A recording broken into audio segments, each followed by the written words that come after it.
तमाम नाजरीन को मेरी तरफ से अस्सलाम वालेकुम। और वैसे तो मैं दूसरी तीसरी क्लास से ही साफ़ी था कि पहला ख़त जो है वो निज़ामुद्दीन के प्रोग्राम में लिखा, और जो है उसके बाद जो है लोगों के कालम पढ़ने का बड़ा शौक़ था, खुद भी अंदर जो है एक साफ़त का जज्बा था। और जो है तकरीबन जो है 98 के बाद जो है अहम कालम लिख के अखबार वालों को देता, वो उन्हें छापने के बजाय रद्दी की टोकरी में फेंक देते, क्योंकि उसमें ऐसा कड़वा सच होता जिससे उनका मीडिया उन्हें बंद होने का खतरा होता। तो फिर जो है जब मुशर्रफ ने, अल्लाह ताला उसको जन्नत नसीब करे, उसने जो है दोबारा से 2002 में डिक्लेरेशन लेने के दरख्वास्तें जो है नए कानून के साथ मंजूर करना शुरू की। तो मैंने भी जो है अपना डिक्लेरेशन लेने की जो है दरख्वास्त दी, ओके हुआ। फिर सबसे पहले जो है मैंने ये मैगज़ीन से आगाज़ किया, यानी पहले मैंने मैगज़ीन से आगाज़ किया। इसमें मैंने 2004 में जो है बड़ी एक अहम रिपोर्ट छापी कि 9/11 के वाक़े में किराए के मुल्ला शामिल हैं। तो मेरे इस रिपोर्ट के ऊपर जो है कुछ लोगों ने बड़ा बुरा मनाया, और वक्त ने जाहिर किया कि मेरी बात गलत नहीं थी, कि उसमें सारे लोग किराए के थे इस्लाम को बदनाम करने के लिए।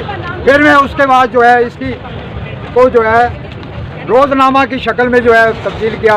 तो इसमें भी जो है हक सच की खबरें, एडवांस खबरें, क्योंकि मैं रूहानी साइंस एस्ट्रोलॉजी से भी तल्लुक़ रखता हूँ, इस अखबार में जो है मैं अपनी एडवांस खबरें, पेशगोइयाँ और जो ज़माने की हकीकत है वो बयान करता।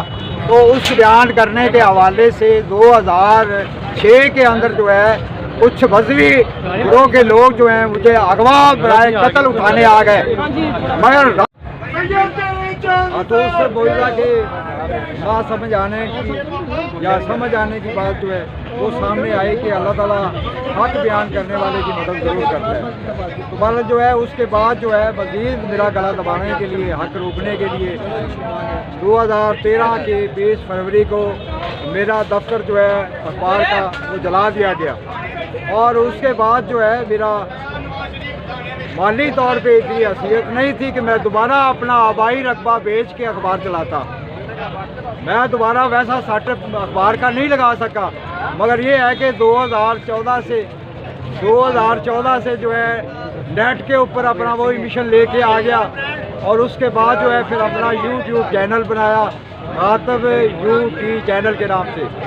तो उस वक्त से जो है हक बयान कर रहा हूँ, मगर मुझे आज भी कत्ल की धमकियाँ मिलती हैं। तो खान को कैसे ना मिलती, उसने तो बहुत बड़े बड़े लोगों को चैलेंज कर दिया। मैं तो छोटा सा आदमी, छोटी सी मेरी बात नहीं बर्दाश्त हुई, मैं वो भी बड़े इशारों से करता था बात।